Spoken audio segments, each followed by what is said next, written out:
कि कानून की पढ़ाई हम अलग अलग भाषाओं में किस तरह से कर सकते हैं, उसके लिए एक बुनियादी ढांचा बना करके वो समिति हमको देगी। अभी इंडिया की बार काउंसिल ने जो क्लैट की हमारी परीक्षा होती है, उसमें हमारी 8वीं अनुसूची की सभी भाषाओं में वो एंट्रेंस की परीक्षा हो सके, उसके लिए अपनी सहमति दे दी है। साथ ही साथ यह भी सहमति दी है कि विभिन्न विधिक संस्थान जिस भाषा में चाहें उस भाषा में वो विधि की पढ़ाई को कर सकते हैं। प्रधानमंत्री जी के अगुवाई में उनकी जो लक्ष्य तय करने की प्राथमिकता है, उसके कारण आज हम पूरे देश में मेडिकल और इंजीनियरिंग की पाठ्यक्रम हमने 10 भारतीय भाषाओं में बनाए हैं और उन 10 भारतीय भाषाओं में मेडिकल और इंजीनियरिंग की पढ़ाई प्रारंभ हो गई है। हमने यह भी तय किया है कि विश्वविद्यालय स्तर में हम अपनी सभी पाठ्य पुस्तकों को हमारी भारतीय संविधान की 8वीं अनुसूची में दिखाई गई सभी 22 भाषाओं में हम उनका अनुवाद कर रहे हैं और बहुत जल्दी विश्वविद्यालय स्तर पर हमारी 22 की 22 जो हमारी संविधान में संसूचित भाषाएं हैं, उन सभी में विश्वविद्यालय स्तर की पढ़ाई प्रारंभ हो जाएगी। नई शिक्षा नीति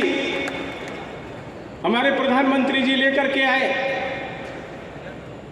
और उसमें हमने प्राथमिक शिक्षा मातृभाषा में हो, जहां इस बात को जोड़ा है, वहीं हमने हमारे विद्यार्थियों का कौशल बढ़े, ज्ञान बढ़े, भाषाओं की समृद्धता बढ़े, भाषाओं की कटुता कम हो, उस दृष्टि से प्राथमिक विद्यालय से ही प्रत्येक विद्यार्थी को मातृभाषा के साथ साथ 2 अन्य भाषाएं भी पढ़नी होंगी। यह भी हमने व्यवस्था की है और उसमें कम से कम एक भाषा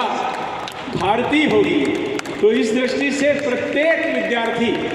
कम से कम 2 भारतीय भाषाओं का ज्ञान उसको प्राथमिक शिक्षा से ही मिलना प्रारंभ हो जाएगा। ये ऐसे प्रयास है जो मैंने पहले बात कही, वो वैसे प्रयास हमारे थे जिनके माध्यम से हम वर्तमान स्थितियों को सुधार रहे हैं और नई शिक्षा नीति के माध्यम से हम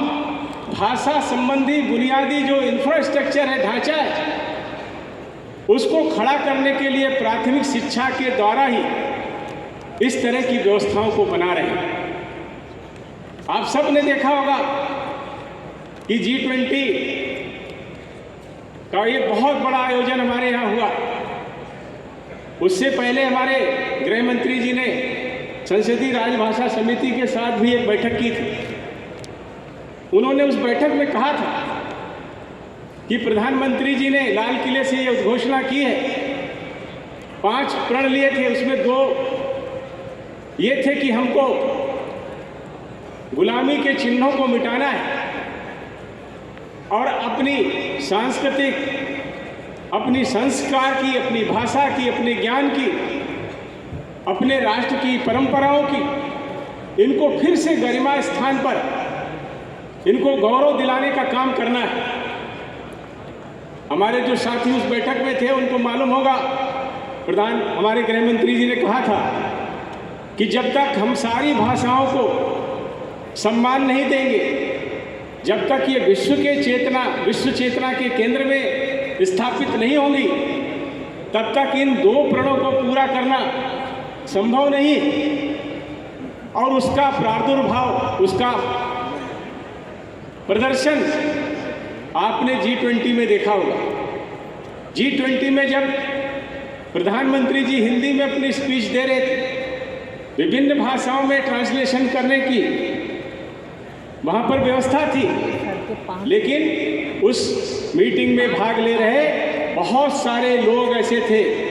अमेरिका के राष्ट्रपति सहित, जो प्रधानमंत्री के द्वारा हिंदी में भाषण दिए जाने को भी बहुत गौर से देख रहे थे और बहुत ध्यान से हिंदी के भाषण को सुन रहे थे। ये वो बात थी जो हमारे अंदर स्वतंत्रता के बाद एक डाल दी गई थी, ग्रंथि डाल दी गई थी, हीन ग्रंथि, जिससे लगता था कि हिंदी तो कमजोर लोगों की, भारतीय भाषा कमजोर लोगों की भाषा है, अंग्रेजी उच्च वर्ग की भाषा है, ताकतवर लोगों की भाषा है।